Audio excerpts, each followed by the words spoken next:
মণিমুক্ত সাজাইয়ে সুমন্ত সারথি এবার রথ নিয়ে বের হলেন। রথ নিয়ে বের হলেন, আজ প্রাণ গোবিন্দকে স্মরণ করে চললেন। আজ প্রথমেই গেলেন দক্ষিণ ভারত। দক্ষিণ ভারতে খুঁজতে খুঁজতে খুঁজতে খুঁজতে মুনিদের নিমন্ত্রণ করলেন। যেসব মুনিদের পাচ্ছেন তাদেরকেই নিমন্ত্রণ করছেন। তাদেরকেই নিমন্ত্রণ করতে করতে এবার চললেন একদম উত্তর ভারতে। উত্তর ভারতে 2টি বছর অতিক্রান্ত হয়ে গেল। সুমন্ত ক্লান্ত পরিশ্রান্ত হয়ে পড়লেন। যখন উত্তর ভারতে একটি কোণে শেষ সীমাতে এসে দাঁড়িয়েছেন, তখন তিনি দেখতে পেলেন এক শিক্ষিনকায় এক দরিদ্র ব্রাহ্মণ। তিনি কি করছেন না, সেই পথে পথে ভিক্ষা করে বেড়াচ্ছেন। ভিক্ষা করে বেড়াচ্ছেন। এবার সেই সুমন্ত সারথি রথখানি নিয়ে গিয়ে সেই ব্রাহ্মণ ভিক্ষুকের কাছে দাঁড় করিয়ে দিলেন। ব্রাহ্মণ ভিক্ষুকের কাছে যখন দাঁড় করিয়ে দিলেন, তখন সেই ক্ষুধার্ত ভিক্ষুক ব্রাহ্মণ সেই সুমন্ত সারথির কাছে এসে কেঁদে কেঁদে বলছে, দাও না বাবু, দাও না, দাও না, দুটি করে দাও না বাবু, তারা তারা যে উপবাসী, দাও না, দাও না বাবু, কিছু করে দাও না। জানো জানো প্রবাসী, আমার 8টি সন্তান, তারা 3 দিন কিছু খায়নি। আমি না পথে পথে ভিক্ষা করছি, কিন্তু কেউ কেউ কেউ আমায় দেয় না, কেউ আমায় দেয় না। আমি গরিব বলে না, সবাই আমাকে ফিরাইয়ে দেয়। সুমন্তের কাছে যখন ব্রাহ্মণ কাঁদছে, সুমন্ত অন্তর জগতে কেঁদে কেঁদে বলছে, রে খিদের জ্বালায় 8টা সন্তানের ক্ষুধা নিবারণ করতে আজকে পিতা নেমেছে পথে। সুমন্ত, আপনার সন্তানকে আমি ক্রয় করব, আপনার সন্তানকে আমি কিনে নেব, আর তার বিনিময়ে আপনাকে আর ভিক্ষা করতে হবে না। সিদ্ধান্ত ঠাকুর বলছে, আমার সন্তানকে আমি বিক্রি করব, আমার সন্তানকে আমি বিক্রি করব।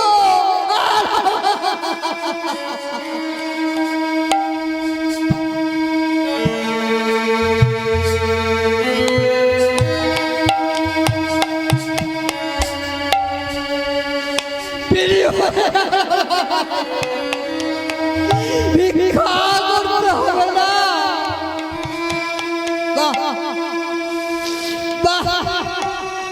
বাবু মশাই, কি আনন্দ, কি আনন্দ।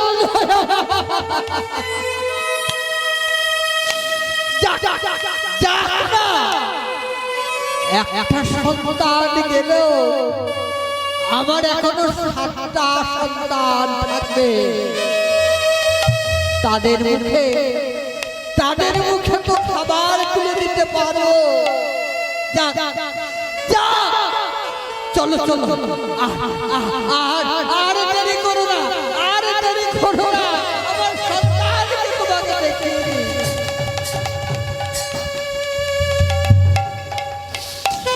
সন্তানকে দেখাতে যখন সিদ্ধান্ত ঠাকুর চললেন, আজকে পাঠশালায় গিয়েছে কুশধ্বজ। আজকে পাঠশালায় গিয়ে চুপটি করে বসে আছে, আর এক ফোঁটা করে নয়ন বর্ষণ হচ্ছে। অন্য বন্ধুরা এসে বলছে, আরে কৃষ্ণ, আজ কি হয়েছে তোর? আজকে কি হয়েছে তোর? এমন আটমনা হয়ে আজকে এক পাশে বসে আছিস কেন? বলছে, জানিস বন্ধু, আজকে আমার কোনো পড়া ভালো লাগে না।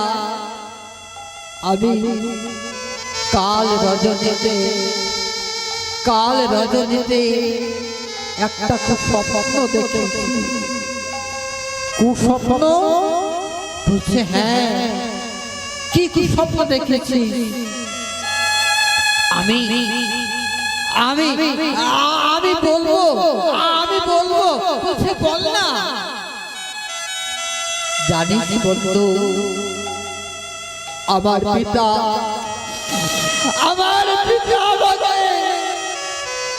আমাকে বিক্রি করে এই রাজ্যের রাজা হয়ে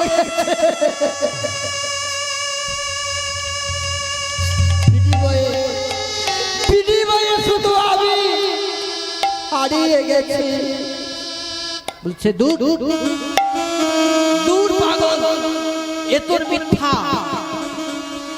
স্বপ্ন কোনোদিন সত্যি হয় না, স্বপ্ন কোনোদিন সত্যি হয় না। যখন বন্ধুদের কথা বলছেন, তাড়াতাড়ি সকল বন্ধুরা গুরুদেবের কাছে গিয়েছেন। গিয়ে বলছে গুরুদেব, আজকে পাঠশালায় কুশধ্বজ কোনো পড়া করে না, আজকে আজও না, কোনো ভালো লাগে না। তাড়াতাড়ি গুরুদেব এসে কুশধ্বজের মাথাতে হাত বুলিয়ে বলছে, কুশধ্বজ কি আজকে এমন আনবো না, কি হয়েছে তো? বলছে গুরুদেব, আজকে আমাকে আর পড়া ভালো লাগে না। বলছে যা, আজকে তোকে বিদ্যালয় থেকে সবার আগে ছুটি দিয়ে দিলাম, তুই বাড়ি চলে যা। কুশধ্বজ বাড়ি যেতেই চাইছে না। তখন কুশধ্বজ যখন একা বাড়ি যেতে চাইছে না, মাস্টারমশাই গুরুদেব বললেন, আজকে সারা বিদ্যালয়ের ছুটি, তোরা সবাই চলে যা। যখন কুশধ্বজ অপরাপর বন্ধুদের নিয়ে যাচ্ছে, আর সিদ্ধান্ত ঠাকুর সুমন্ত সারথীকে ডেকে বলছে, বাবু মশাই, ওই দেখো আমার কুশধ্বজ আসছে। কুশধ্বজ দূর থেকে কেঁদে উঠে বলল, বন্ধু রে, বুঝেছি সত্য ওরে নিশে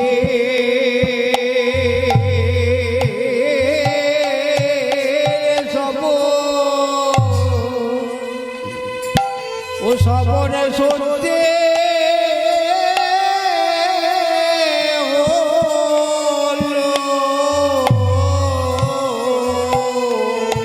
আমার পিতা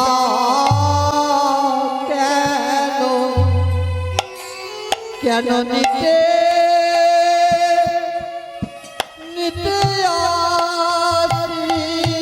আসিল? বলি আমার পিতা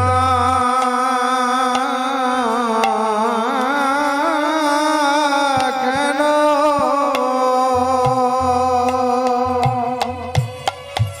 নিতে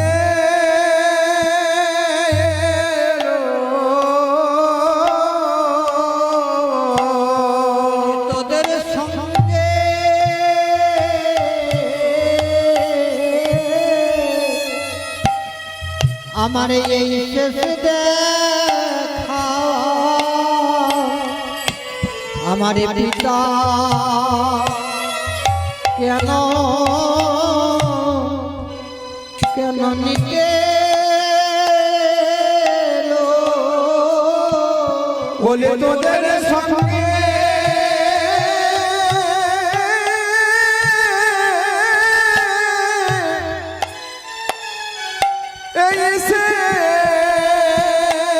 দেখা আমার পিতা কেন নিতে এলো? বলি আরে তোর হবে না রে আমার পিতা কেন ও নিতে আসিল বলিয়ার তো দেখা কি হবে না রে বলি তোদের সঙ্গে এই শেষ দেখা তো দেখা হবে না রে তোদের সঙ্গে শেষে দেখা আমার পিতা কেন অনিতে এলো এই তো শেষে দেখা আমার পিতা কেন নিতে এলো আজ দুনির স্বপ্ন সত্য হলো তোদের সঙ্গে শেষ দেখা তো দেখা হবে না রে তোদের সঙ্গে শেষ দেখা আরে তো দেখা হবে না রে তোদের সঙ্গে শেষ দেখা পিতা কেন নিতে আসি আমার পিতা কেন নিতে এলো তোদের শেষ দেখা পিতা কেন নিতে এলো সঙ্গে শেষে দেখা আমার পিতা কেন নিতে এলো সঙ্গে শেষে দেখা পিতা কেন নিতে এলো সঙ্গে শেষে দেখা আমার পিতা কেন অনিতে এলো সত্যাজি কেঁদে কেঁদে বলছে সখারে ওই তো আমার পিতা আমায় নিতে আমার পিতা নিতে এলো আমার পিতার সঙ্গে আর তোদের সঙ্গে বুঝি আমার শেষে দেখা তাড়াতাড়ি সিদ্ধান্ত ঠাকুর গিয়ে কুশধ্বজকে কোলে তুলে নিল কুশধ্বজ তাড়াতাড়ি বলছে পিতা আজ তুমি এমন করে আমাকে কোলে তুলে নিলে কেন বলছে কেন কুশধ্বজ আমি তোর পিতা আমি তোকে কোলে নিতে পারি না বলছে কোনোদিন তো তুমি আমাকে কোলে নাও না পিতা তাহলে আজকে হঠাৎ কোলে নিলে কেন সিদ্ধান্ত ঠাকুর আর থাকতে পারলেন না কেঁদে কেঁদে বলছিলেন কুশধ্বজ আজ তোকে আমি কেন কোলে দিলাম জানিস আর তোকে আমি কোলে নিতে পাবো না কুশধ্বজ আমি তোকে বিক্রি করে দিয়েছি।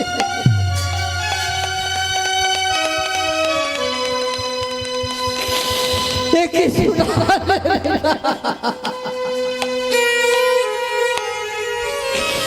তুমি আমায় বিক্রি করে দিয়েছো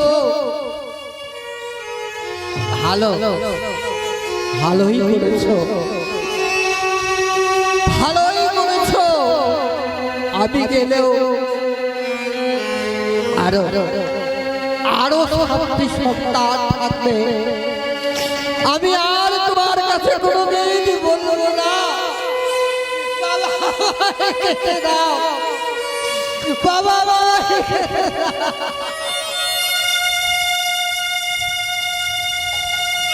শুধু একটিবার বলো আমার মা কেমন আছে একবার শুধু মায়ের কাছে দিয়ে চলো যেই কুশধ্বজ বাড়িতে ঢুকতে যাবে, সুমন্ত সারথি গিয়ে কুশধ্বজে তার হাতটি ধরে নিল। বলছে আর তোর মায়ের সঙ্গে দেখা করা হবে না। কি বললে বাবু মশাই? আমি একবার মায়ের সঙ্গে দেখা করতে পাবো না? বলছে না, তোর পিতা আমাকে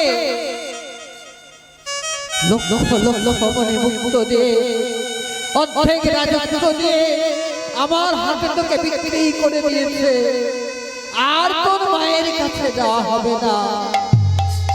বাবু মশাই, বাবু মশাই, কি নিষ্ঠুর তুমি! যদি আমার মতো তোমার একটা সন্তান থাকতো, কি করতো তুমি?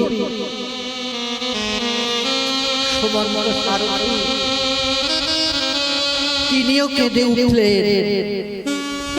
বললে, ওরে ভালো, তুই আমাকে অভিশাপ দিস না। আমি যে রাজার বেতনভূত কর্মচারী, কিছুই করার নেই আমার। আমি শুধু চাকরি করি। আমি যে চাকর, আমি যে শুধু চাকর।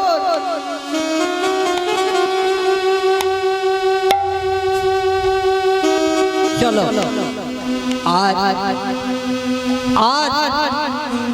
আর দেরি করো না, আর দেরি করো না।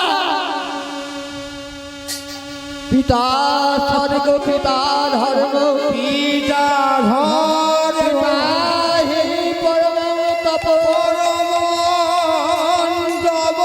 পিতরে প্রতিমা পত্রে,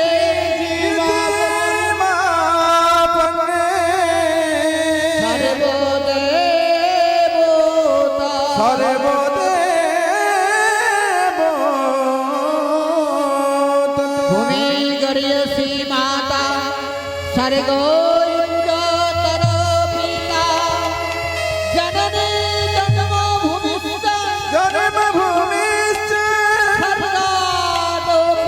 স্বর্গাদপি গরিয়সী,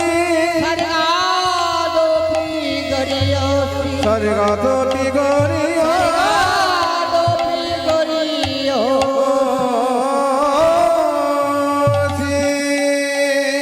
প্রণাম জানাই মাগো তোমার, যত দূরে তুমি থাকো। প্রণাম জানাই মা তুমি, যত দূরে তুমি থাকো। প্রণাম জানাই মাগো তোমার, যত দূরে তুমি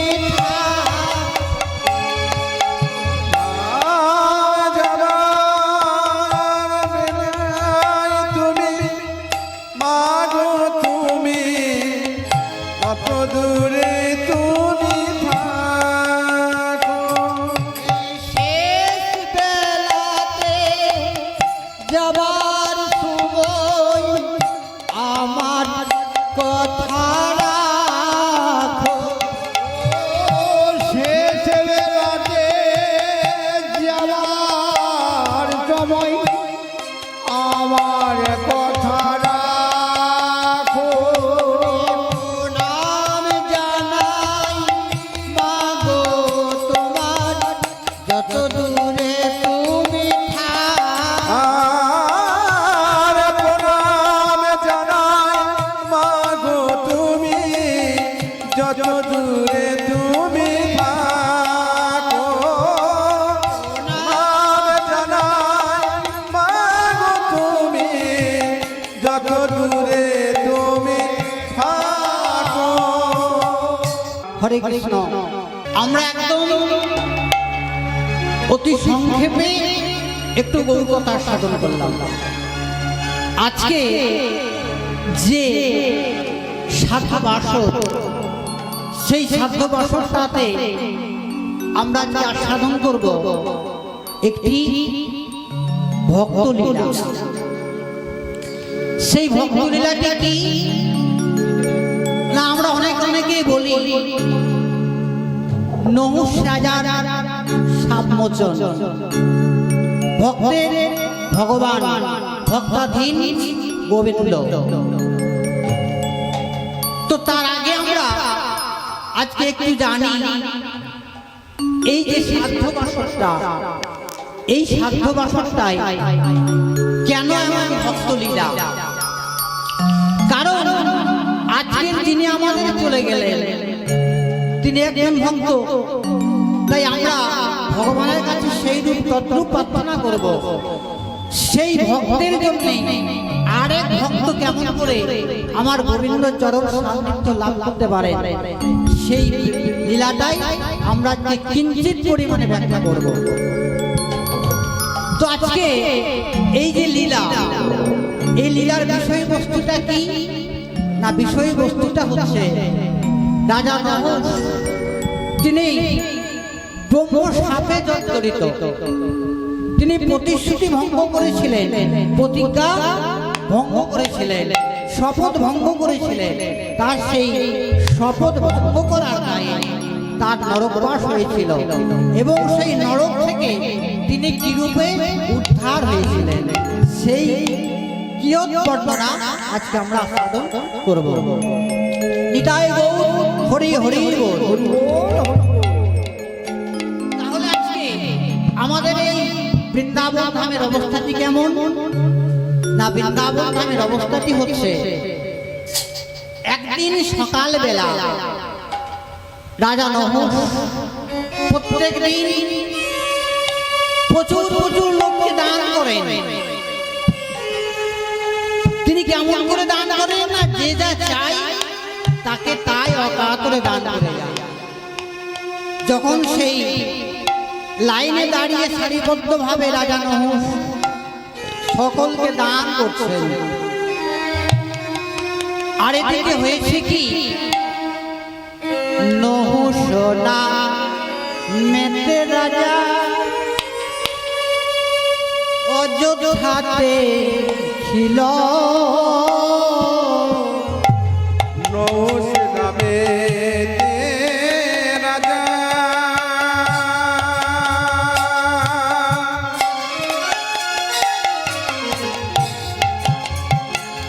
ওই না অযোধ্যাতে ছিল।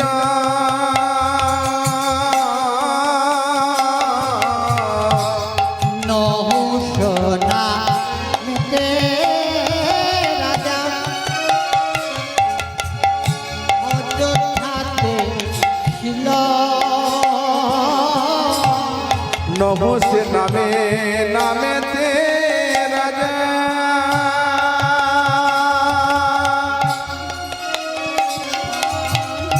আজ অযোধ্যাতে ছিল। আরে অতি বড় দাতা রাজা জগতে প্রকাশিল, ওরে অতি বড় রাজা জগতে প্রকাশিল। এমন দাতা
রাজা নহুষ দান করে চলেছে। কেমন করে? না অকাতরে, কোনরূপ বিচার না করে রাজা নহুষ দান করছেন। নারদ মুনি কিছুক্ষণ দাঁড়িয়ে থেকে চিন্তা করছেন, তাই তো এ রাজা তো সাংঘাতিক দাতা, তাহলে এই খবরটা আমি একবার বলি জানাই আসি, জানাই আসি, জানাই আসি, আমি জানাই আসি, ওই বৈকুণ্ঠপতি রে জানাই আসি, ওই বৈকুণ্ঠপতি রে জানাই আসি। রাজা এই দানের কথা নারদ মুনি কি করলেন না, তিনি বলছেন একবার জানাই আসি। কোথায় জানাতে হবে না, সেই বৈকুণ্ঠপুরে, অর্থাৎ বৈকুণ্ঠপুর মানে যেখানে কোনো কুণ্ঠা নাই, সেই বৈকুণ্ঠপুর। তাহলে কোথায় কে থাকেন না, স্বয়ং নারায়ণ। স্বয়ং নারায়ণ যেখানে থাকেন সেই বৈকুণ্ঠে, সেই বৈকুণ্ঠে নারদেবার জানাতে চললেন। কেমন করে? অকস্মাৎ নারদ মুনি বৈকুণ্ঠে চলিলা, অকস্মাৎ নারদ মুনি ঢেকিতে চলিলা, অকস্মাৎ নারদ মুনি বৈকুণ্ঠে চলিলা, অবসাদে নারদ মুনি ঢেকিতে চলিল, অবসাদ মুনি ঢেকিতে চলিল, অবসাদে নারদ মুনি ঢেকিতে চলিল। আরে বৈকুণ্ঠে আসিয়া নারদ প্রবেশ করিয়া, আর বৈকুণ্ঠে আসিয়া নারদ প্রবেশ করিল।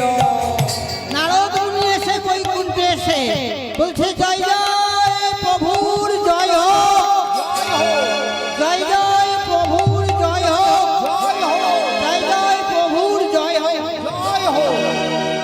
তাড়াতাড়ি বৈকুণ্ঠপতি নারায়ণ এসে বলছে, নারদ আরে এমন অসময়ে তুমি আমার কাছে এসে আমার জয়ধ্বনি দিচ্ছ, কি এমন হয়েছে নারদ? কি এমন অভিলাষ তোমার যে তুমি আজকে আমার জয় দিতে দিতে আমার বৈকুণ্ঠে এলে? তাড়াতাড়ি নারদ মুনি আনন্দ না ধরে বলছে, প্রভু গো আমি এই এখনই দেখে এলাম, এই এখনই দেখে এলাম, তুমি দেখে এলাম, এই এখনই দেখে এলাম, এই এখনই দেখে এলাম, আমি এখনই দেখে এলাম, এই এখনই দেখে এলাম, এই এখনই দেখে এলাম। অযোধ্যাতে গিয়েছিলাম, এই এখনই দেখে এলাম। আমি অবসাদ গিয়েছিলাম, এখনই দেখে এলাম। কি দেখে এলে নারদ? বলছে কি দেখে এলাম? বলছে প্রভু আমি দেখলাম অযোধ্যাতে এক রাজা রয়েছে যার নাম হচ্ছে নহুষ। সে কি করছে জানেন প্রভু? সে অকাতরে দান করে চলেছে। বলছে অকাতরে দান করে চলেছেন? বলছে হ্যাঁ, চলো চলো একবার আমার সঙ্গে চলো একবার সেই অযোধ্যাতে, একবার আমার সঙ্গে গিয়ে তুমি নিজে চোখে তা দর্শন করবে। তখন যেই না বলেছেন আর প্রভু ধৈর্য ধরতে পারলেন না, নারদ সঙ্গে প্রভু তখন অযোধ্যা চলিল। তার সঙ্গে প্রভু তখন অযোধ্যাতে চলিল, নারদ সঙ্গে প্রভু তখন অযোধ্যায় চলিল। তার সঙ্গে প্রভু তখন অযোধ্যাতে চলিল, আর দুইজনে অযোধ্যাতে আসিয়া দাঁড়ালো। অযোধ্যাতে আসিয়া দাঁড়ালো, আর দুইজনে অযোধ্যাতে আসিয়া দাঁড়ালো। আর দুইজনে পুকুরে আসে অযোধ্যাতে দাঁড়ালো, দুইজনে দাঁড়াইলো, দুইজনে দাঁড়াইল, দুইজনে দাঁড়াইলো। বলে দুইজনে দাঁড়াইল, হাতে এসে তারা দুইজনে দাঁড়াইলো। এসে তারা দুইজনে দাঁড়াইল, হাতে এসে তারা দুইজনে দাঁড়াইলো। বলি অযোধ্যাতে এসে তারা, রাজার জয় হোক বলে, বলি অযোধ্যাতে এসে তারা, রাজার জয় হোক বলে, অযোধ্যাতে এসে তারা দুইজনে দাঁড়াইল রাজা মশাইয়ের জয় হোক, রাজা মশাইয়ের জয় হোক, জয় হোক, রাজা মশাইয়ের জয় হোক। জয় হোক। সেই বৈকুণ্ঠপতি নারায়ণ নারদকে সঙ্গে নিয়ে এসে অযোধ্যাতে এসে দাঁড়ালেন। তবে দাঁড়ালেন এবার কেমন করে দাঁড়ালেন না, একটা 10 বছরের শিশুর রূপ ধারণ করে তিনি দাঁড়ালেন। কোথায় দাঁড়ালেন না, তিনি দাঁড়ালেন একদম সেই লাইনের শেষে, অর্থাৎ আজকে যত লোক দান নিতে এসেছে সেই দানিদের একদম পিছনে গিয়ে দাঁড়ালেন। তাহলে নারায়ণ একদম সবার পিছনে দাঁড়ালেন কেন? প্রশ্নটা আজকে এই জায়গায় না, আপনি আচরে কৃষ্ণ জীবের শিখা, শিবের শেখা, আরে আপনি না আচরিলে জীবে শিখানো না যায়। জীবে শেখানো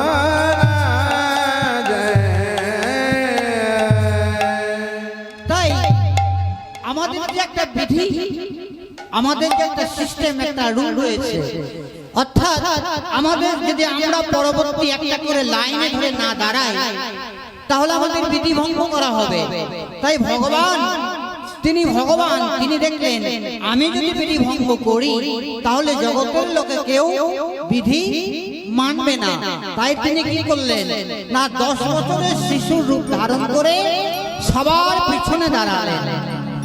রাজা যখন সবাইকে দান করে করে যাচ্ছেন, সবাইকে যখন দান করে যাচ্ছেন, পিছন থেকে অবশেষে একদম যখন নারায়ণের পালা পড়ে গেছে তখন তিনি বলছেন, রাজা মশাই, ও রাজা মশাই, আমি কি দান পাবো না? আমি কি দান পাবো না রাজা মশাই? নহুষ রাজা চমকে উঠলেন। এক শিশুর কণ্ঠস্বর, সে আমার কাছে এসে রাজা মশাই দান পাবো না, দান পাবো না বলে চিৎকার করছে। বলছে, কে রে তুই বালক, তুই এমন করে রাজা মশাই দান পাবো না, দান পাবো না বলে চিৎকার করছিস? বলছে, রাজা মশাই, আমি এক দরিদ্র ব্রাহ্মণ সন্তান, আমি এসেছি তোমার কাছে কিছু দান চাইতে। বলছে, দাঁড়া, তুই দাঁড়া, আমি তোকে দান দেব। তাহলে আজকে নারদ কি শিক্ষা দিলেন? নারায়ণ কি শিক্ষা দিলেন? না, নারায়ণ জগৎকে শিক্ষা দিলেন যে 10 বছরের শিশু সে আজকে ভিক্ষা প্রার্থী। এই জগতে সাধারণত প্রাপ্তবয়স্করাই ভিক্ষা করেন, শিশুরা ভিক্ষা করে না। শিশুদের ভিক্ষা করতে আইনত অপরাধ, দণ্ড দুটি রয়েছে, কিন্তু 10 বছরের শিশু আজকে ভিক্ষা প্রার্থী। তাই নারায়ণ জীবকে শিক্ষা দিলেন। আর রাজা মশাই বললেন, আমি তোকে ভিক্ষা দেব, তুই একটু ধৈর্য ধরে অপেক্ষা কর, দাঁড়া। সবার শেষে যখন সেই নারায়ণের পালা এলো, নারায়ণের পালা যখন এসেছে তখন সেই নারায়ণকে দেখে রাজা তো চিনতে পারছেন না, রাজা তো জানেনই না যে আমাকে ছলনা করতে আজকে এসেছে নারায়ণ। তাই সেই বালককে যখন ডাকলেন কাছে, বলছে, তুই আমার কাছে কি দান চাস বলতো? বলছে, রাজা মশাই, আমি যে দান চাইবো তুমি আমাকে সেই দান দিতে পারবে তো? বলছে, দূর বালক, এত এত লোক আমার কাছে প্রত্যেক দিন দান নিয়ে যায়, তোর সামনে এত এত লোক দান নিয়ে গেল, তাদেরকে আমি কত কত দান করলাম, আর তুই সামান্য একটা দুধের বালক, তোকে আমি দান করতে পারবো না? হয়ে গেল কি হয়ে গেল? অহংকার।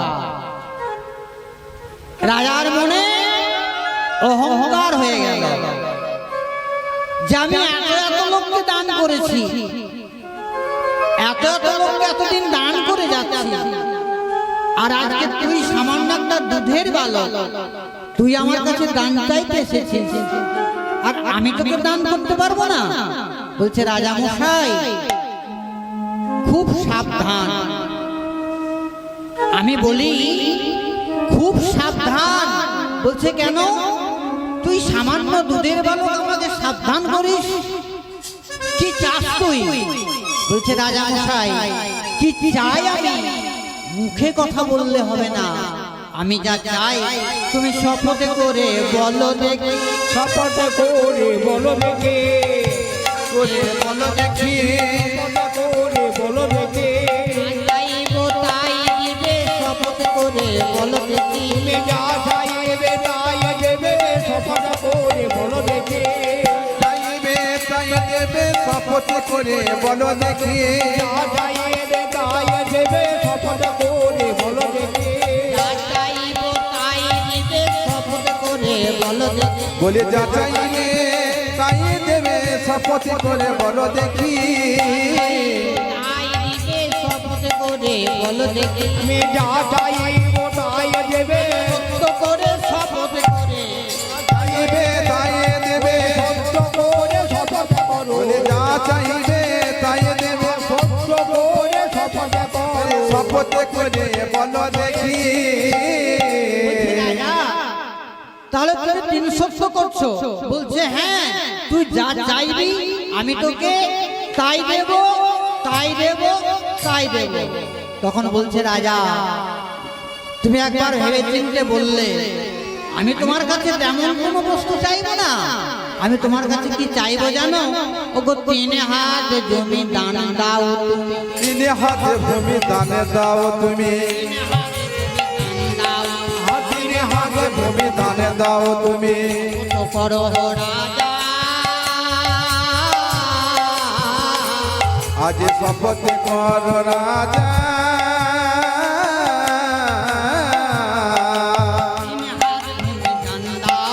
3 হাত ভূমি দান দাও তুমি, রাজা 3 হাত ভূমি দান দাও তুমি, শপথ কর রাজা।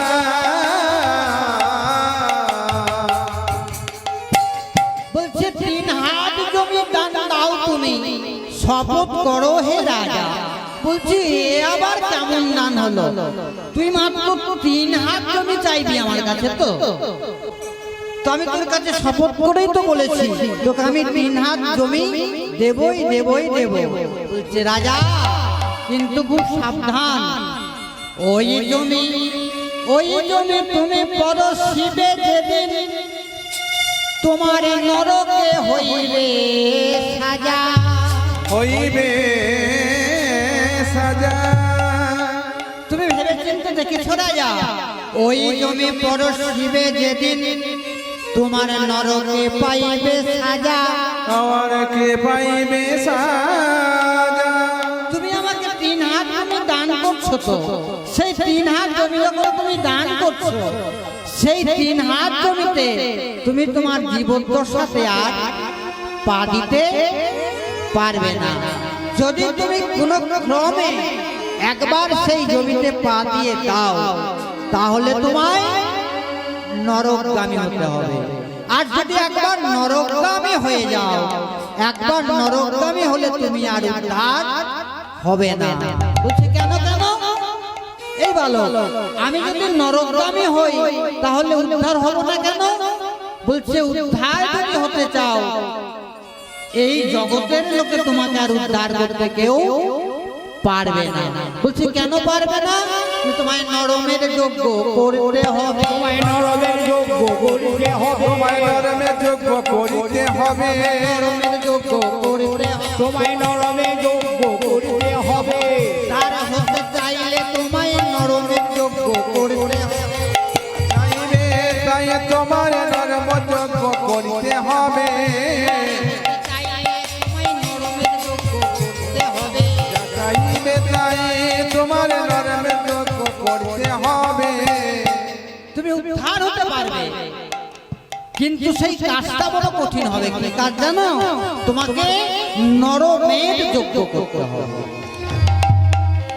রাজা বললে আমি তাই করব, কিন্তু আমি তোকে 3 হাত ভূমি দান করলাম, দান করলাম, দান। 3 হাত ভূমি দান করলেন রাজা। 3 হাত ভূমি দান করে এমন করে বহুদিন চলে গেল, চলে গেল। দিনের পর দিন যায়, মাসের পর মাস যায়, মাস যায়, বছরের পর বছর যায়, বছর যায়। ভুলক্রমে রাজা সেই জমিতে একদিন পা দিলে,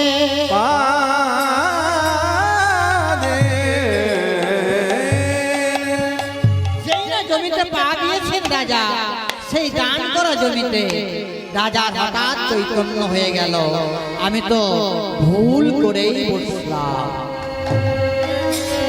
আমি তো ভুল করেই বসলাম। রাজা চিন্তামগ্ন হয়ে গেলেন। কেন না, আমি যে ভুল করলাম, আমি প্রতিশ্রুতিবদ্ধ ছিলাম, আমি প্রতিজ্ঞাবদ্ধ ছিলাম, আমি শপথ করেছিলাম, আমার সেই প্রতিজ্ঞা ভঙ্গ হয়ে গেল।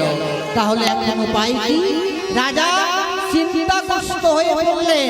যখন চিন্তাগ্রস্ত হয়ে পড়লেন, তখন কি হলো? দেখিতে দেখিতে রাজা, দেখিতে দেখিতে রাজা মৃত্যু আসিল, আসিল। অকস্মাৎ একদিন রাজা মৃত্যু হয়ে গেল। মৃত্যু হয়ে গেল। রাজা নহুষ মৃত্যুকে পতিত হলেন, মৃত্যু হলো। যখন রাজা নহুষের মৃত্যু হয়ে গেল, রাজা নহুষ নরকগামী হলেন। যখন রাজা নহুষ নরকগামী হলেন, এইবার সেই দায় এসে পড়ল রাজা নহুষের প্রথম পুত্র যযাতি। যযাতি হলেন রাজা। যযাতি যখন রাজা হলেন, যযাতি রাজা হয়ে মনে মনে চিন্তা করতে লাগলেন। কি চিন্তা করছেন? না, আমার পিতা প্রতিশ্রুতিবদ্ধ, আমার পিতা প্রতিজ্ঞাবদ্ধ, তাহলে পিতাকে নরক থেকে উদ্ধার করব কেমন করে? সেই রাজা যযাতি চিন্তা করছেন। যখন রাজা যযাতি চিন্তা করছেন, চিন্তা করতে করতে আজকে এমন চিন্তামগ্ন হলেন যে কোথায় যাব, কোথায় পাবো আমার পিতাকে উদ্ধার করার সমস্যার সমাধান কেমন করে হবে? যযাতি ছুটতে ছুটতে ছুটতে ছুটতে চললেন। কোথায় চললেন? বশিষ্ঠের কাছে। বশিষ্ঠের কাছে গিয়ে কেঁদে কেঁদে বলছে, হে গুরুদেব, গুরু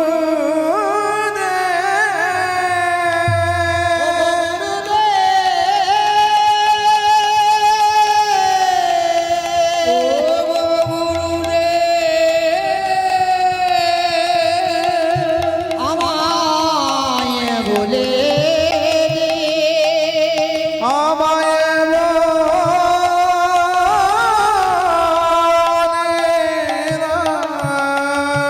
কেমন করে আমার পিতার আত্মা শান্তি পাবে? কেমন করে আমার পিতার আত্মা শান্তি পাবে? বলুন গুরু, বলন বলন গুরু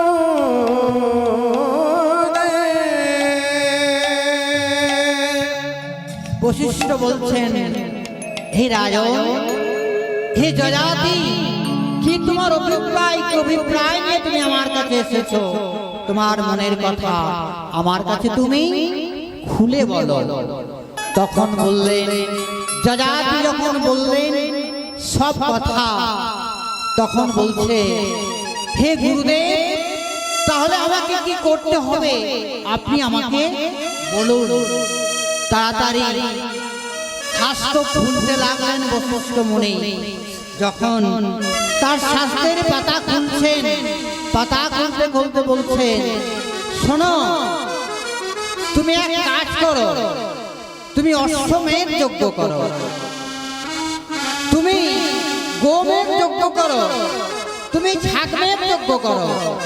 বলছে, হে গুরুদেব, আমি তো শুনেছিলাম পিতার মুখে আমার পিতাকে উদ্ধার করতে হলে সে তো নরমেধ যজ্ঞ করতে হবে।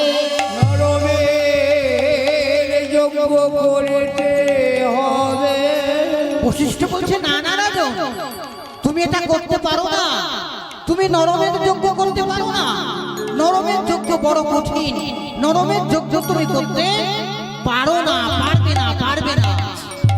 যজাতি কাঁদতে কাঁদতে বললেন, হে গুরুদেব, তবে কি আমার পিতা নরক থেকে উদ্ধার হবে না? বলুন বলুন গুরুদেব, নরমেধ যজ্ঞের বিধান খুলে বলুন, খুলে তবে তবে আমি বলি, তুমি শুনে যাও। এবার বশিষ্ঠ মুনি শাস্ত্রের পাতা খুলতে লাগলেন। বলছে, শোনো রাজন, তুমি শুনে যাও, নরমেধ যজ্ঞ করতে গেলে তোমাকে কি করতে হবে। ওই 80 লক্ষ মনে চাই করিতে সম্ভাষণ, মনি চাই করিতে সম্ভাষণ, 80 লক্ষ মনে চাই করিতে সম্ভাষণ। ও গয়াসি লোক মনি চাই করিতে সম্ভাষণ। আরে পাতয়র ঘটিয়া সবার করিবে ভজিয়া সবাই করিবে সব, আরে পাতয়র ঘটিয়ে সবার করিবে ও গো পাতয়র ভজিয়ে সবার করিবে সব। পারবে কি করিতে, পারিবে কি করিবে, পারবে কি করিতে, পারিবে কি করিবে, লক্ষ মুনি নিমন্ত্রণ পারবে কি করিতে, গয়াসি লোক মনির মতো পারিবে কি করিবে, 80 লক্ষ মুনি নিমন্ত্রণ পারবে কি করিতে। ওই 80 লক্ষ মনির মতো পারিবে কি করিবে।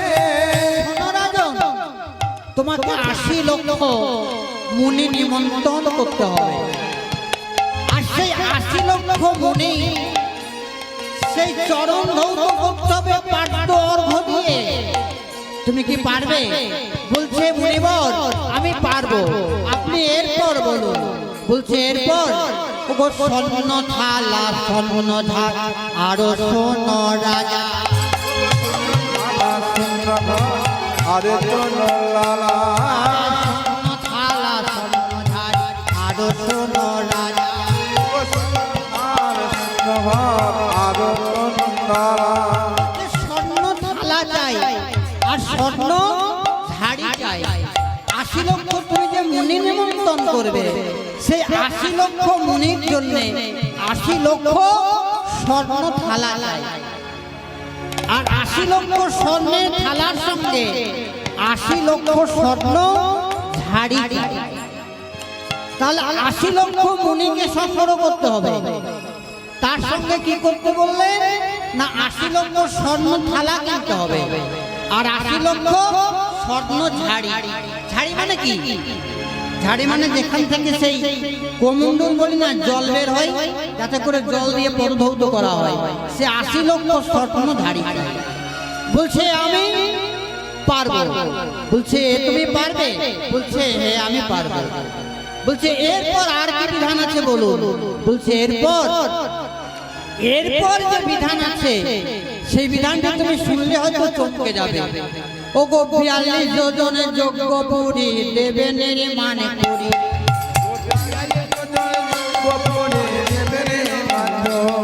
আর 42 লক্ষণে যজ্ঞ পুরি দেবেন রে মানে করি।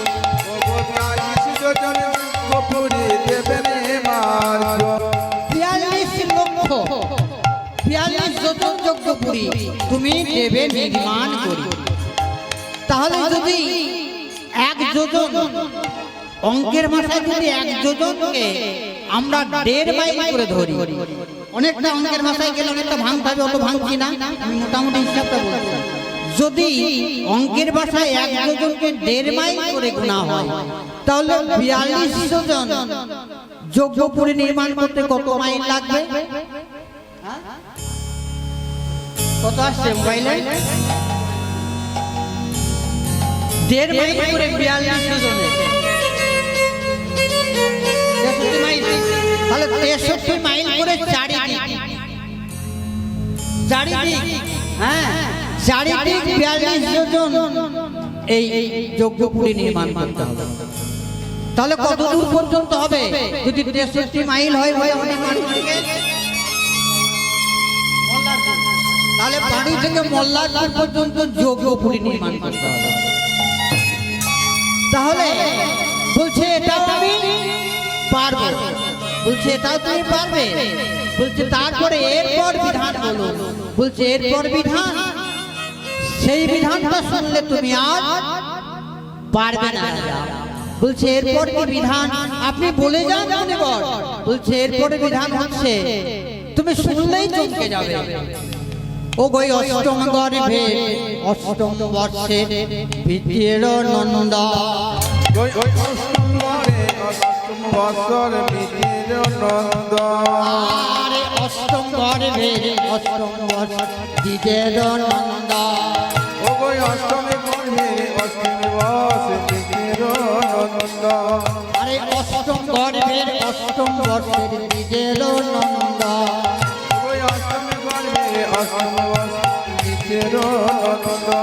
আরে সদাই হাস্য মুখে বলিবে নাম সংকীর্ত,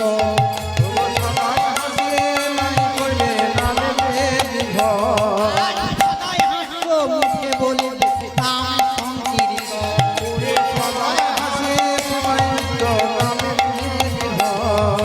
হরি হরি বলবে, হরি হরি বলিবে, হরি হরি বলবে, হরি হরি বলিবে,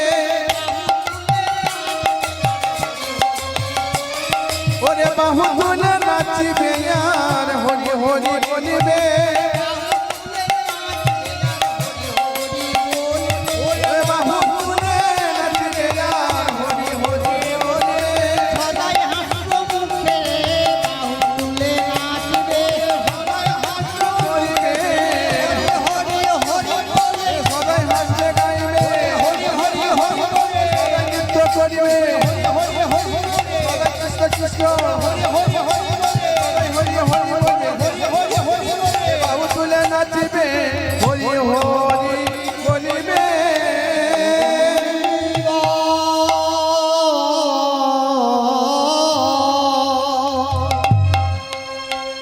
হে মুনিব, হে মনিব, কেবা দেবে আমায় সেই ভালো, সে বালো, বশিষ্ঠ বললেন রাজন, তোমাকে আমি তো আগেই বললাম, তোমাকে আমি আগেই বললাম তুমি তা পারবে না, তোমার দ্বারাই কাজ হবে না। তাহলে কি বললেন না, অষ্টম বর্ষে অষ্টম গর্ভে দ্বিজেরও নন্দন, 8 বছর বয়সের একটা বালক চাই, সেই বালকটা হবে অষ্টম গর্ভে। সে কি করবে না, সে সদাই হাস্য মুখে কেবল হরি হরি হরি বলে নৃত্য করবে। পারবে সেই বালক তুমি জোগাড় করতে? যজাতি কাঁদতে লাগলেন, বলছে আমাকে কেবা দেবে হে মুনিবর, সেই বালক আমি কোথায় পাবো? যজাতি কাঁদছেন, বলছে তবে কি আমার পিতার ইচ্ছার হবে না, হবে না, ও গো দয়াময়,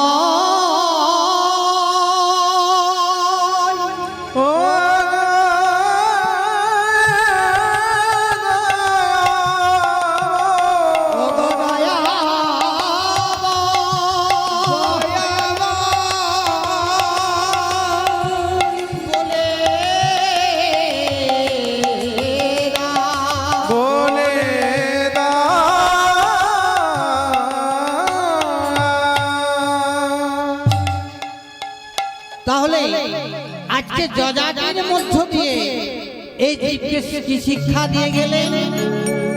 না যজাতির মধ্য দিয়ে জীবকে শিক্ষা দিয়ে গেলেন? কি শিক্ষা দিলেন?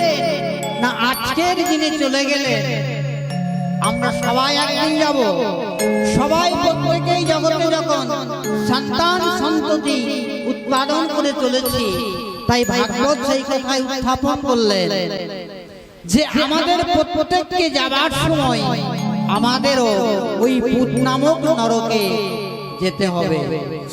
আর সেই পুত নামক নরক থেকে উদ্ধার করবে কে? না আমার পুত্র আমাকে পিণ্ড দিয়ে উদ্ধার করবে।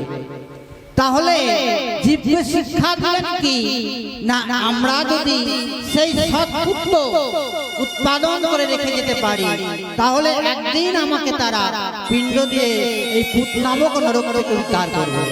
আর যদি আমরা সৎপুত্র উৎপাদন করতে না পারি, তাহলে আমরা ওই নরকে বসতি করব। তাই যজাতির মধ্য দিয়ে কি লক্ষ্য করছি, আমরা কি জানতে পারছি?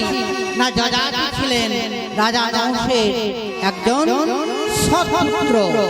তাই তিনি পিতার মৃত্যুর নরকগামীর কথা মনে মনে চিন্তা করেছেন, পিতাকে উদ্ধার করার কথা চিন্তা করেছেন। এবার বলছেন, হে মুনিবর, যত কঠিনই হোক না কেন আমি এই যজ্ঞ করবই, এই যজ্ঞ আমি করবই, এই যজ্ঞ আমি করবই।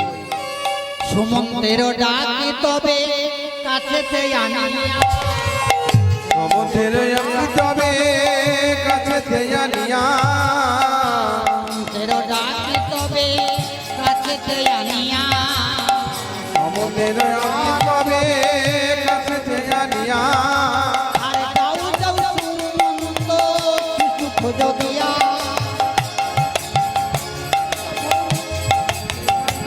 আর যাও যাও সুমন্ত শিশু খোঁজিয়া, বলে যাও যা সুমন্ত শিশু খোঁজিয়া। সুমন্ত সারথীকে বলছেন, সুমন্ত তুমি এবার রথ নিয়ে বেরিয়ে পড়ো, রথ নিয়ে বেরিয়ে পড়ে তুমি মুনিদের নিমন্ত্রণ করো আর সেই শিশুর খোঁজ করো। শোনো, যদি তুমি সন্ধান পেয়ে থাকো, যদি এই শিশুর সন্ধান পেয়ে থাকো, যদি মণিমুক্তার বিনিময়ে সেই শিশুকে কোনো ব্যক্তি বিক্রয় না করে, তুমি বলবে এই অযোধ্যার অর্ধেকটা আমি তাকে দান করে দেব। এবার সুমন্ত কি করলেন? মণিমুক্ত সাজাইয়া সুমন্ত চলিল, মণিমুক্ত সাজাইয়া সুমন্ত চলিল, সাজাইয়া সুমন্ত চলিল, মণিমুক্ত সাজাইয়া সুমন্ত চলিল, সাজাইয়া সুমন্ত চলিল, ওরে মণিমুক্ত সাজাইয়া সুমন্ত চলিল, মণিমুক্ত সাজাইয়া সুমন্ত চলিল, মণিমুক্ত সাজাইয়া সুমন্ত চলিল, হরি হরি বলে গমন করিল, ওকে হরিবার হরি কহিল, হরি হরি বলে গমন করিল, আজ হরি বলে গমন করিল, হরি হরি বলে গমন করিল, হরি বলে গমন করিল। মণিমুক্ত সাজাইয়ে সুমন্ত সারথী এবার রথ নিয়ে বের হলেন, রথ নিয়ে বের হলেন আর প্রাণ গোবিন্দকে স্মরণ করে চললেন।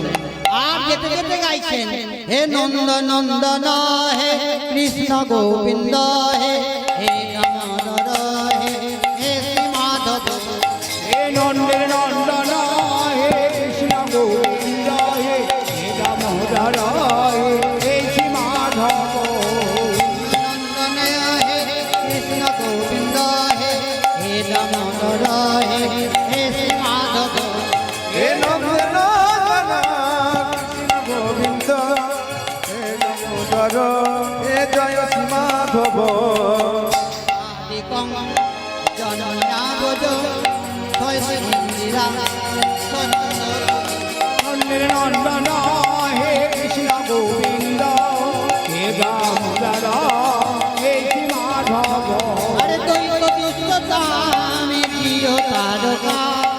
রইতারতা আরে বিচ্ছিন্নতে হে নন্দনন্দন কৃষ্ণ গোবিন্দ হে নাম মাধব। গোবিন্দ স্মরণ করতে করতে এবার চললেন সুমন্ত সারথি। এইভাবে সুমন্ত সারথি চললেন খুঁজতে খুঁজতে খুঁজতে খুঁজতে আজ প্রথমেই গেলেন দক্ষিণ ভারত। দক্ষিণ ভারতে খুঁজতে খুঁজতে খুঁজতে খুঁজতে মুনিদের নিমন্ত্রণ করলেন। যেসব মুনিদের পাচ্ছেন তাদেরকেই নিমন্ত্রণ করছেন। তাদেরকেই নিমন্ত্রণ করতে করতে এবার চললেন একদম উত্তর ভারতে। উত্তর ভারতে যখন খুঁজতে খুঁজতে গেলেন তিনি সেই অষ্টম বর্ষের শিশু আর সন্ধান করতে পারছেন না। এইভাবে 2টি বছর অতিক্রান্ত হয়ে গেল। সুমন্ত ক্লান্ত পরিশ্রান্ত হয়ে পড়লেন। তিনি চিন্তা করছেন কেমন করে সেই শিশু সন্ধান পাব। তাই এবার উত্তর ভারত তিনি খুঁজতে লাগলেন। খুঁজতে খুঁজতে খুঁজতে খুঁজতে যখন উত্তর ভারতে একটি কোণে শেষ সীমাতে এসে দাঁড়িয়েছেন তখন তিনি দেখতে পেলেন এক শিক্ষিনকায় এক দরিদ্র ব্রাহ্মণ। তিনি কি করছেন না সেই পথে পথে ভিক্ষা করে বেড়াচ্ছেন। ভিক্ষা করে বেড়াচ্ছেন। এবার সেই সুমন্ত সারথি রথখানি নিয়ে গিয়ে সেই ব্রাহ্মণ ভিক্ষুকের কাছে দাঁড় করিয়ে দিলেন। ব্রাহ্মণ ভিক্ষুকের কাছে যখন দাঁড় করিয়ে দিলেন তখন সেই ক্ষুধার্ত ভিক্ষুক ব্রাহ্মণ সেই সুমন্ত সারথির কাছে এসে কর পেতে দাঁড়িয়েছে।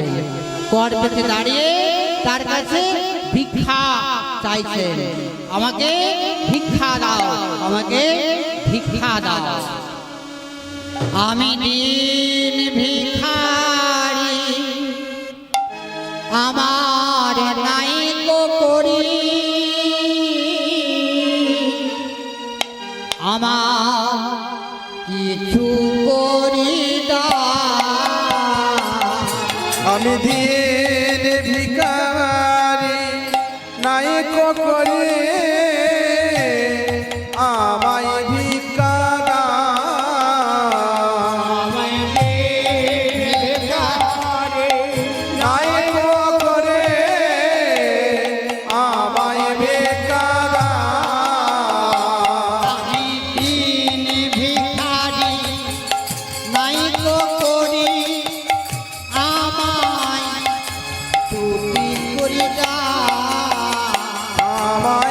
দিনে ভিকারে নায়ক করি আমায় ভিক্ষা দাও। ভিখারি নায়ক করি আমায় তুমি করি দাও। আমি ভিখারি নায়ক করে আমায় করে দাও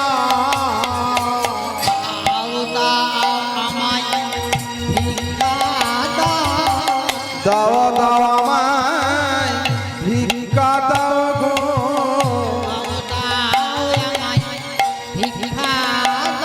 বলে দাও দাও আমায় ভিক্ষা দাও গো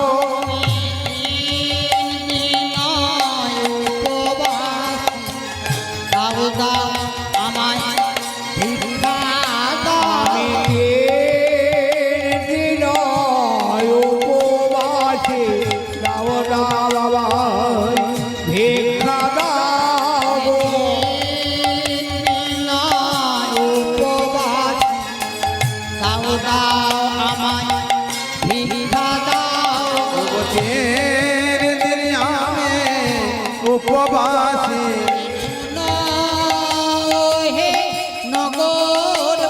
আমি দিন দিন উপবাস বলে শোনো হে নগরবাসী দিন উপবাস শোনো হে আমি দিন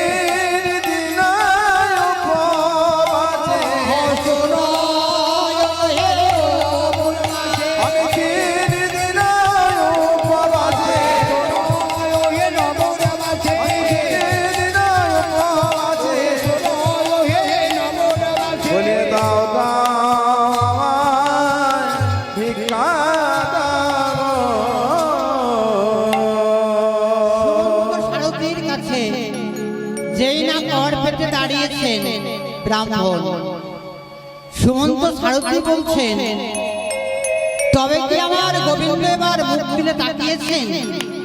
এবার কি প্রভু দৃষ্টিপাত করেছেন? অনেকদিন থেকে তো ঘুরলাম, তো এবার একবার একটু পরীক্ষা করে নিন। ব্রাহ্মণের কাছে গিয়ে বলছে, হে ব্রাহ্মণ, আপনার নাম কি? আপনার নাম কি? বলছে, আমার নাম? আগে আমার নাম হচ্ছে সিদ্ধান্ত ঠাকুর। বলছে, সিদ্ধান্ত ঠাকুর? বলছে, হ্যাঁ। বলছে, আচ্ছা বাড়িতে আপনার কে কে আছে? ও আমার বাড়িতে আমার স্ত্রী আছে, আর আমার 8টি সন্তান আছে। 8টি সন্তানের কথা যখন বলেছেন, কেঁদে কেঁদে বলছে, দাও না বাবু, দাও না, দাও না, দুটি করে দাও না বাবু, তারা যে উপবাসী, দাও না বাবু, কিছু করে দাও না।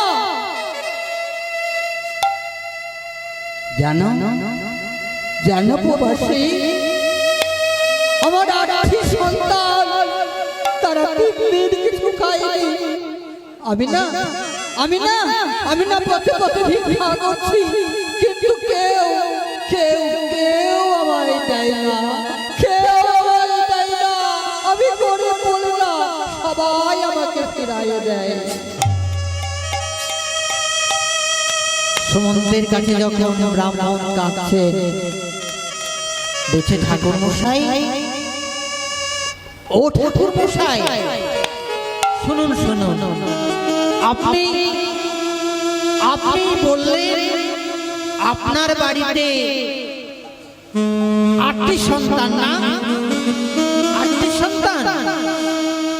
আচ্ছা, আপনার যে ছোট সন্তান, যে ছোট ছেলেটা, তার বয়স কত? ও বুঝেছি। তুমি আমার কুশধ্বজের কথা বলছো? আমার কুশধ্বজ? আগে আমার কুশধ্বজের বয়স মাত্র 8 বছর। 8 বছর? 8 বছর? 8 বছর? আমি ঠিক শুনলাম তো? সুমন্ত একদিকে আনন্দমগ্ন, আর অন্তর জগতে কেঁদে বলছে, খিদের জ্বালায় 8টা সন্তানের ক্ষুধা নিবারণ করতে আজকে পিতা নেমেছে পথে। সে জানে না একটু পরে সে সন্তানকে আমি তুলে নিয়ে চলে যাব, অনেক দূরে চলে যাব, আর তোমাকে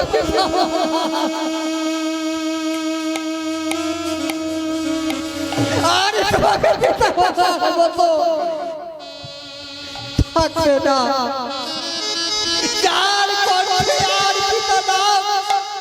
তুমি শুনতে পাবে না, এই মুহূর্তে আমি তোমার সন্তানকে তুলে নিয়ে চলে যাব।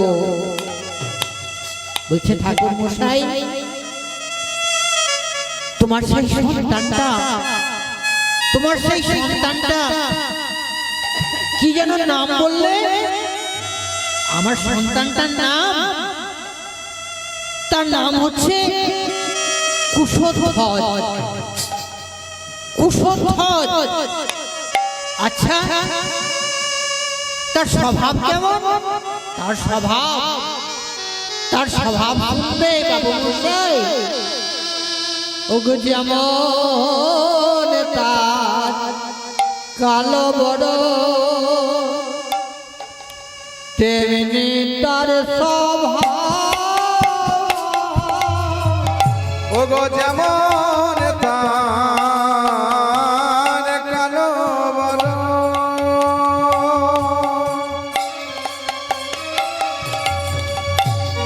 তেমনি তার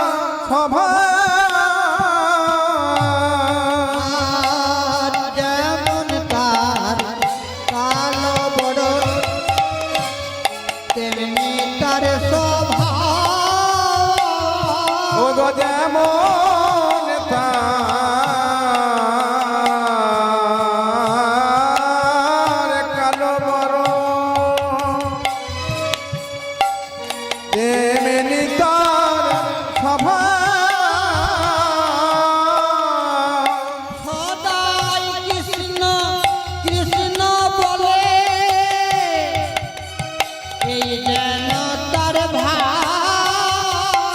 আর সবাই কৃষ্ণ বলে এই তার স্বভাব এই তার স্বভাব ও গো এমন তার কালো বড় তেমনি তার স্বভাব যেমন তার কালো বড় আই কৃষ্ণ কৃষ্ণ বলে বলে সদাই কৃষ্ণ কৃষ্ণ বলে তুলে নৃত্য করে সদাই কৃষ্ণ কৃষ্ণ বলে ও গো বাহু তুলে কৃষ্ণ বলে সদাই কৃষ্ণ কৃষ্ণ বলে তুলে নৃত্য করে সদাই কৃষ্ণ কৃষ্ণ বলে ও গো বাহু তুলে নৃত্য করে সদাই কৃষ্ণ নয়ন ধারাই ভেসে যায় বলে সদাই কৃষ্ণ কৃষ্ণ বলে ধারায় ভেসে যায় ও গো সদাই কৃষ্ণ কৃষ্ণ বলে নাচতে নেচে ও গো সদাই কৃষ্ণ কৃষ্ণ বলে নাচতে নেচে ও গো সদাই কৃষ্ণ কৃষ্ণ বলে ও গো সদাই কৃষ্ণ বলে ও গো সদাই কৃষ্ণ কৃষ্ণ বলে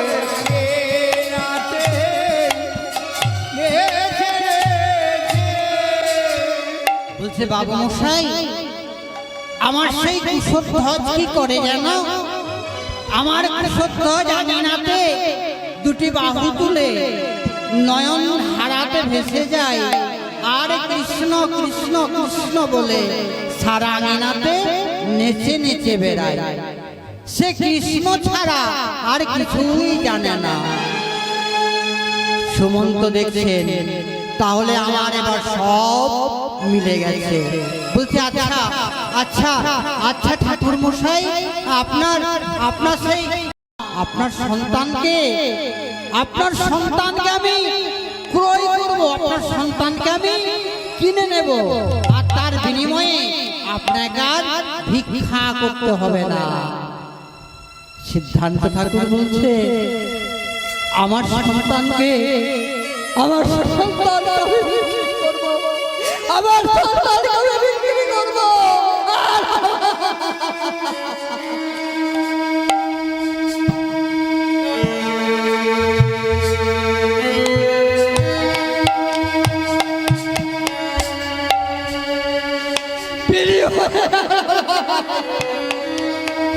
ভিক্ষা করতে হবে না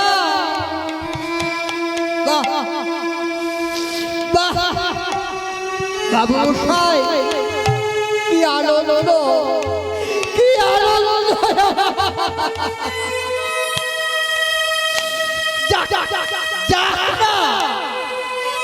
একটা সন্তান গেল আমার এখনো 7টা সন্তান থাকবে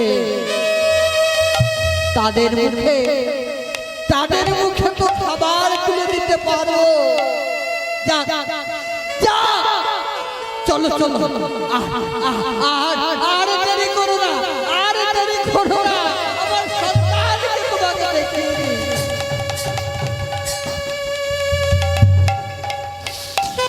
সন্তানকে দেখাতে যখন সিদ্ধান্ত ঠাকুর চললেন, আজকে পাঠশালায় গিয়েছে কুশধ্বজ আজকে পাঠশালায় গিয়ে চুপটি করে বসে আছে, আর এক ফোঁটা করে নয়ন বর্ষণ হচ্ছে। অন্য বন্ধুদের সে বলছে, হ্যাঁ কৃষ্ণ, আজ কি হয়েছে তোর? আজকে কি হয়েছে তোর এমন আটমনা হয়ে আজকে এক পাশে বসে আছিস কেন? বলছে, জানিস বন্ধু, আজকে আমার কোনো পড়া ভালো লাগে না। আমি কাল রজনীতে একটা স্বপ্ন দেখেছি। কুস্বপ্ন? বলছে, হ্যাঁ, কি স্বপ্ন দেখেছি? আমি বলবো, বলছে, বল না।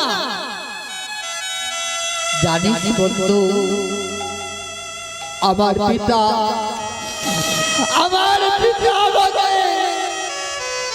আমাকে বিক্রি করে এই রাজ্যের রাজা হয়ে গেছে।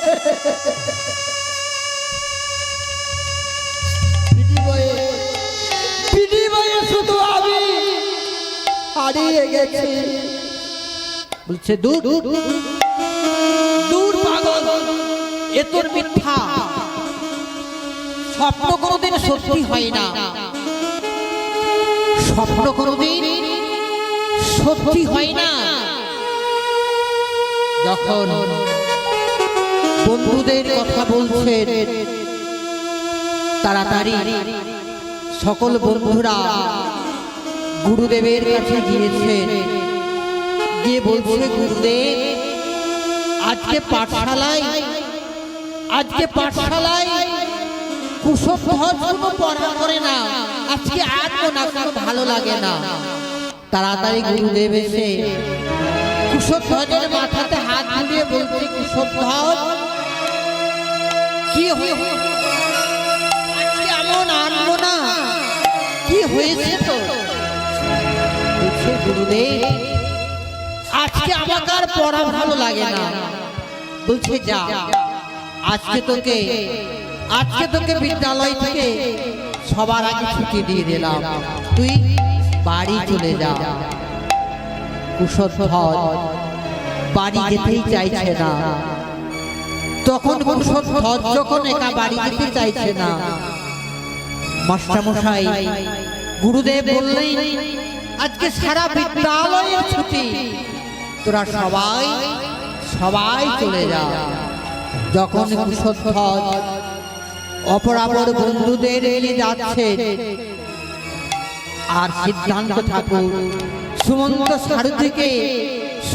সারথীকে ডেকে বলছে, বাবু মশাই, ওই দেখো আমার কুশধ্বজ আসছে। কুশধ্বজ দূর থেকে কেঁদে উঠে বলল,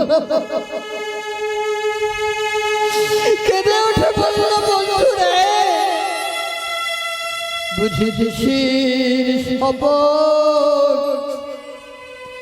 সত্য ওরে নিশে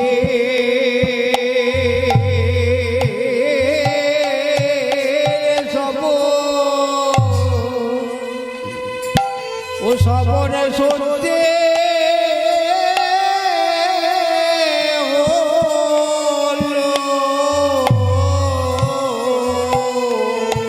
আমার পিতা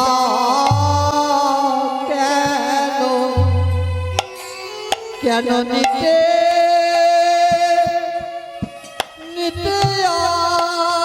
আসিল? বলি আমার পিতা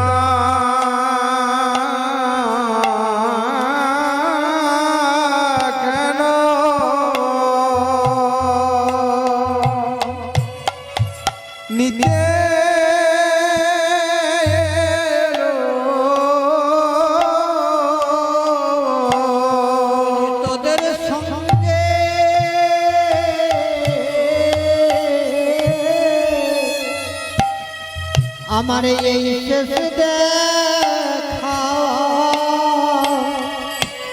আমার পিতা কেন কেন নিকে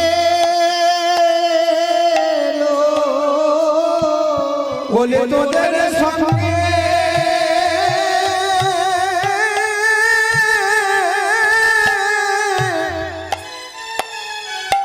এই শেষ দেখা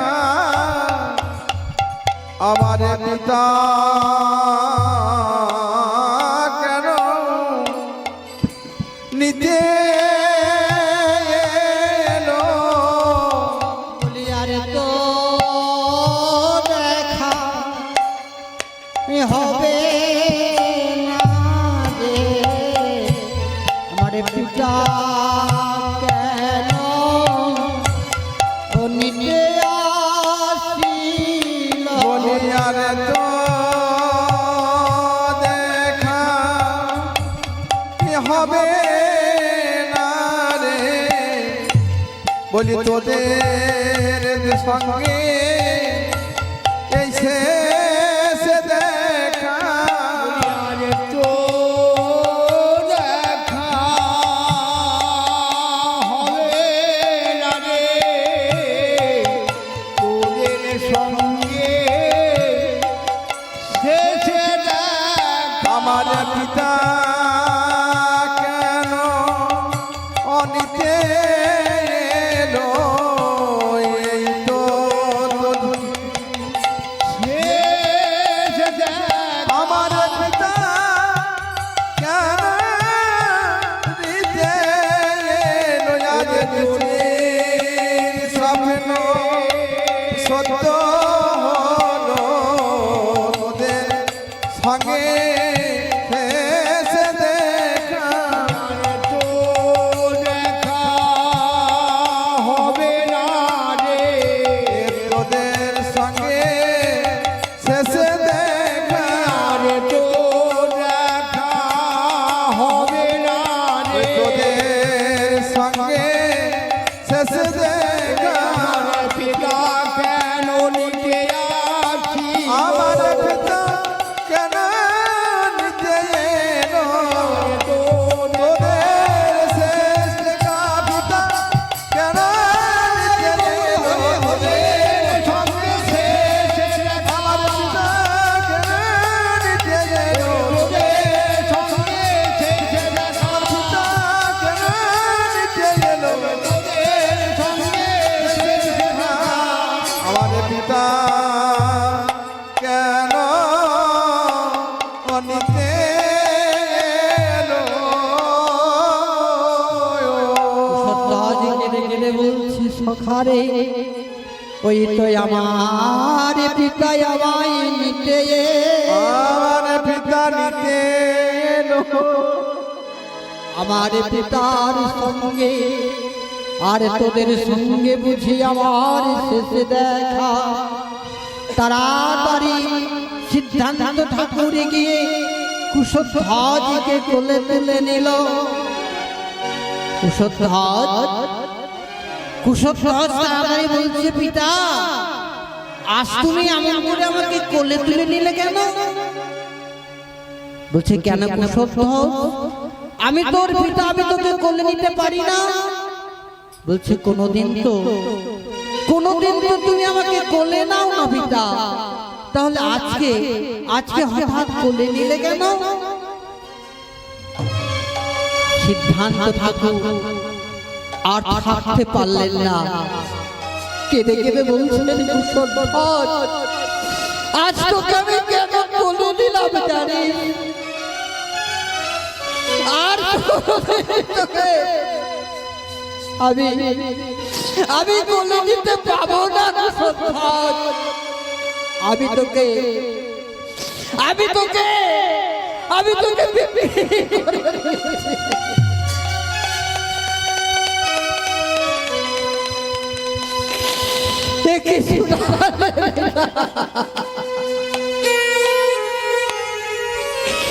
তুমি আমায় বিক্রি করে দিয়েছো,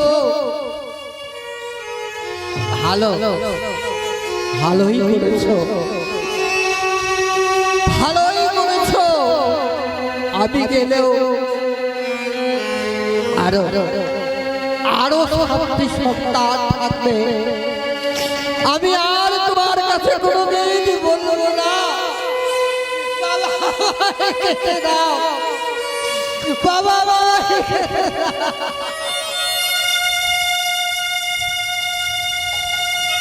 শুধু একটিবার বলো আমার মা কেমন আছে? একবার শুধু মায়ের কাছে দিয়ে চলো। যেই কুশধ্বজ বাড়িতে ঢুকতে যাবে, সুমন্ত সারথি গিয়ে কুশধ্বজে তার হাতটি ধরে নিল। বলছে আর তোর মায়ের সঙ্গে দেখা করা হবে না। কি বললে বাবু মশাই? আমি একবার মায়ের সঙ্গে দেখা করতে পাবো না? বলছে না, তোর পিতা আমাকে লক্ষ মনে মুক্ত দিয়ে অর্ধেক রাজত্ব দিয়ে আমার হাতে তোকে বিক্রি করে দিয়েছে। আর তোর মায়ের কাছে যাওয়া হবে না। বাবু মশাই কি নিষ্ঠুর তুমি! যদি আমার মতো তোমার একটা সন্তান থাকতো, কি করতে তুমি? সুমন্ত সারথি তিনিও কেঁদে উঠলেন, বললে ওরে ভালো, তুই আমাকে অভিশাপ দিস না। আমি যে রাজার বেতনভূত কর্মচারী, কিছুই করার নেই আমার। আমি শুধু চাকরি করি, আমি যে চাকর, আমি যে শুধু চাকর।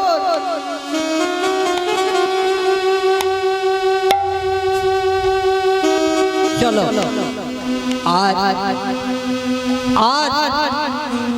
আর দেরি করো না, পিতা স্বর্গ, পিতা ধর্ম, পিতা ধর্ম পরম তপ,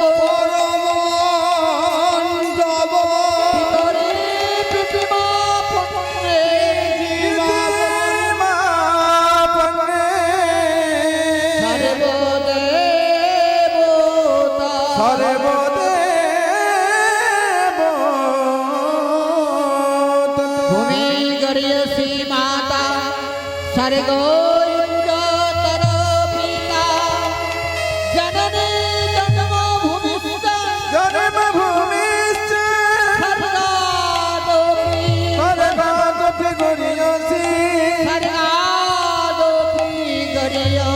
স্বর্গদপি গরিয়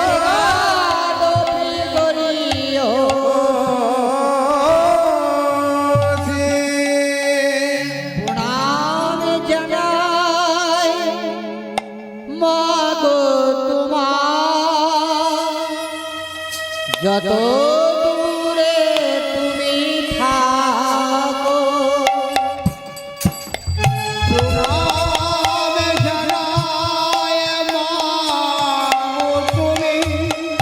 যত দূরে তুমি থাকো, প্রণাম জানাই মাগো তোমার, যত দূরে তুমি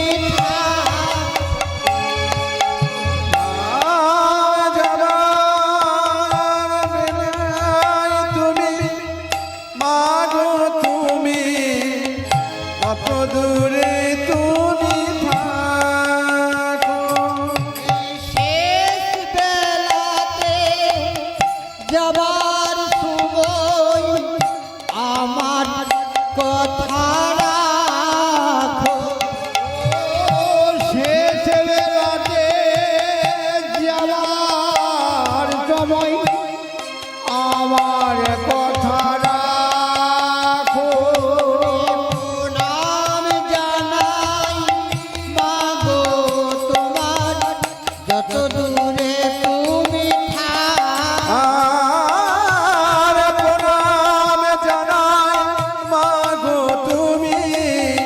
যত দূরে তুমি থাকো নাম জানাই মাগো তুমি যত দূরে তুমি থাকো। শেষ বেলাতে অদূর থেকে মাকে প্রণাম জানিয়ে বললেন, সারথি আর দেরি করো না, চলো এবার আমরা গন্তব্যস্থলে যাই। সুমন্ত সারথি কুশধ্বজকে রথে চাপিয়ে নিয়ে অযোধ্যার পথে চললেন। আর সিদ্ধান্ত ঠাকুর সেই মণিমণিত জহরত সেই সমস্ত কিছু নিয়ে যখন বাড়িতে ফিরলেন, ব্রাহ্মণে বললেন, হ্যাঁ গো আমার কুশধ্বজ, সে তো এখনো এলো না। ও তোমার কুশধ্বজ সে তো আর ফিরবে না, আমি তাকে বিক্রি করে দিয়েছি। কি বললে? তুমি আমার কুশধ্বজকে বিক্রি করে দিয়েছো? বলছে হ্যাঁ। আর বিনিময়ে আমি কি পেয়েছি জানো ব্রাহ্মণী? ওই দেখো, ওই যে রথে সাজানো কত মণিমুক্ত জহরত, কত ধন সম্পত্তি। আর শুধু এও নয়, এই অযোধ্যার অর্ধেক রাজত্বও আমি পেয়ে গেছি। ব্রাহ্মণী কেঁদে কেঁদে অচৈতন্য হয়ে বললে, আর কেঁদে বলছে, কুশধ্বজ ফিরে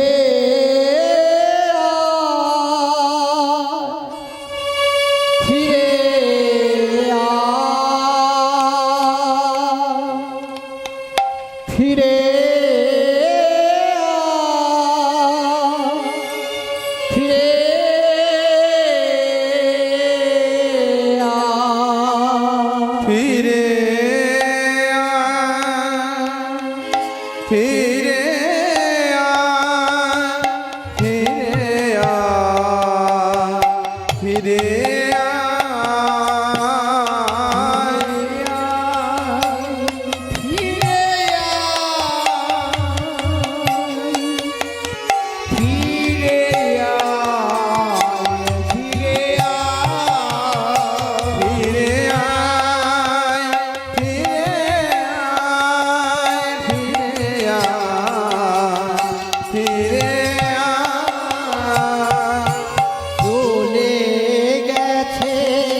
সারথি দীর্ঘ 5 বছর পার করে সেই কুশধ্বজকে নিয়ে অযোধ্যায় ফিরে এলেন।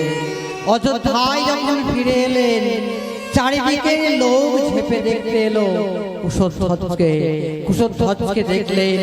কত লোক কত কুশধ্বজের চুম্ব নিলেন। আর সুমন্ত সারথি রথ আগমন দেখে তাড়াতাড়ি যজাতি সেই কুশধ্বজের কাছে এসে কুশধ্বজকে বুকে জড়িয়ে ধরে বলছে, ভালো তোকে আজকে আমি পেয়েছি, যে মূল্য দিয়ে সেই মূল্য তোর কাছে অতি নগণ্য। তুই আমাকে ক্ষমা কর ভালো। তুই জানিস না হয়তো আর কিছুক্ষণের মধ্যেই তোকে আমি অগ্নিতে নির্বাপিত করব। কুশধ্বজ কুশধ্বজ এতটুকু চিন্তাপন্ন হলেন না, এতটুকু কাঁদলেন না। তিনি কি করছেন বললে, কি বললে রাজা, আমাকে তুমি অগ্নিতে নির্বাপিত করবে? এ তো আনন্দের কথা, এ তো আনন্দের কথা। এই জগতে এসেছিলাম কিছু করবার জন্যই তো। আমার সেই জনমটাকে তুমি আজকে ধন্য করলে রাজন। তবে আর দেরি করো না, তাড়াতাড়ি তুমি তোমার যজ্ঞের আগুন প্রজ্বলিত করো। বলছে, হে মুনিবর, আপনারা সবাই উপস্থিত আছেন। আজ কুশধ্বজের জয়ধ্বনি দিয়ে আপনারা যজ্ঞের কাজ আরম্ভ করুন। চারিদিকে শ্রীহরি রক্তে আজ এই যজ্ঞ প্রজ্বলিত করলেন। আর সেই কুশধ্বজকে কি করলেন, সারা অঙ্গে ঘিত মাখিয়ে এবার কুশধ্বজকে অগ্নিতে নিক্ষেপ করতে চলেছেন। যেই না অগ্নিতে নিক্ষেপ করতে চলেছে, অকস্মাৎ নারায়ণের আসন টলিল, অকস্মাৎ নারায়ণের আসন টলিল, নারায়ণের আসন টলিল, নারায়ণের আসন টলিল। ওরে অকস্মাৎ নারায়ণের আসন টলিল। কি হলো বলে কাঁদিতে লাগিল, ওরে কি হলো বলে কাঁদিতে লাগিল, কি হলো বলে কাঁদিতে লাগিল। ওরে কি হলো বলে কাঁদিতে লাগিল। যাও প্রভু রক্ষা করো গিয়া, যাও তুমি রক্ষা করো গিয়া। যাও প্রভু রক্ষা করো গিয়া। ওরে যাও প্রভু রক্ষা করো গিয়া। তুলে কুশধ্বজে আগুনে রাখিয়া, তাড়াতাড়ি লক্ষ্য বলছে, প্রভু তুমি কি দেখতে পাচ্ছ না? ওই দেখো তোমার ভক্তকে এক্ষুনি জ্বলন্ত অগ্নিতে নিক্ষেপ করবে। নারায়ণ বলছে, লক্ষ্মী আমি তো এখন যেতে পারবো না, আমার এখন যাওয়া যাবে না। তুমি এক কাজ করো, তুমি গিয়ে কুশধ্বজকে রক্ষা করো। গিয়ে লক্ষ্মী আজ কোলে তুলে নিল, লক্ষ্মী আজ কোলে তুলে নিল, লক্ষ্মী আজ কোলে তুলে নিল। লক্ষ্মী আজ কোলে তুলে নিল। কুশধ্বজে কোলে নিয়ে অগ্নিতে গেল, কোলে নিয়ে অগ্নিতে গেল, কুশধ্বজে কোলে নিয়ে অগ্নিতে গেল। কুশধ্বজের কোলে নিয়ে অগ্নিতে গেল। এই মা লক্ষ্মী কুশধ্বজকে কোলে নিয়ে অগ্নিতে প্রবেশ করেছেন। আর অগ্নি হয়েছে কিনা, অগ্নি কুশধ্বজে অদূরে দাও দাও করে জ্বলতে লাগলো, কিন্তু কুশধ্বজকে মোটেই স্পর্শ করতে পারল না। কুশধ্বজকে স্পর্শ করতে পারল না। তখন কুশধ্বজকে নিয়ে মা লক্ষ্মী কি করলেন না, তিনি হাসতে হাসতে বৈকুণ্ঠে চলে গেলেন। আর এদিকে হলো কি না, সেই রহুষ রাজার আত্মা আজকে নরক থেকে উদ্ধার হয়ে আজকে সোজা বৈকুণ্ঠে চলে গেল। ভক্ত আর ভগবানের মিলন হই, আজ ভক্ত ভগবানের মিলন হইল, ওরে ভক্ত ভগবানের মিলন হইল, ভগবানের মিলন হইল। ভক্ত ভগবানের মিলন হইল। হরি হরি বলো সবে ভক্ত সকল, হরি হরি বলো সবে হরি হরি বলো, হরি হরি বলো ভক্ত সকল, হরি হরি হরি বলো সবে ভক্ত সকল, বলো সবে ভক্ত সকল। হরি হরি বলো ভক্ত সকল। আজ যেমন ছিল তেমনি হলো, ওরে যেমন ছিল তেমনি হলো, আজ যেমন ছিল তেমনি হলো। ওরে যেমন ছিল তেমনি হলো। রাধা গোবিন্দ